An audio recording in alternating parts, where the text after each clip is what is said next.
শুদ্ধ চিত্তে শপথ করছি, নিতে যাচ্ছি। পঞ্চগড়ে জুলাই পুনর্জাগরণে সমাজ গঠনের শপথ গ্রহণ অনুষ্ঠিত হয়েছে। শনিবার বেলা 11টায় ভার্চুয়ালি যুক্ত হয়ে দেশের প্রতিটি জেলা ও উপজেলায় একযোগে শপথ বাক্য পাঠ করান মহিলা ও শিশু বিষয়ক অধিদপ্তর এবং সমাজ কল্যাণ মন্ত্রণালয়ের উপদেষ্টা শারমিন এস মুর্শিদ।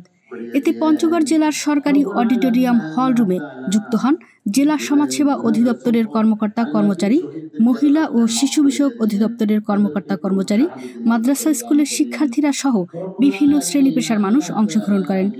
শপথ পরবর্তী অনুষ্ঠানে জেলা সমাজসেবা অধিদপ্তরের উপপরিচালক অনিরুদ্ধ কুমার রায়, জেলা মৎস্য কর্মকর্তা KM Abdul Halim, civil surgeon doctor Mizanur Rahman, গণমাধ্যম কর্মী মোশাররফ হোসেন প্রমুখ বক্তব্য রাখেন।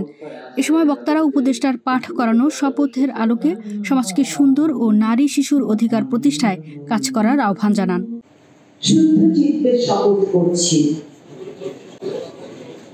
নিতে যাচ্ছি, যা শুধু একটি মানবিক ও নৈতিক আহ্বান, দেশ গড়ার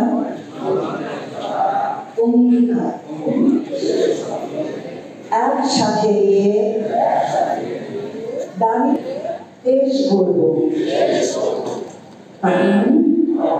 আর রাষ্ট্র মানে আমরা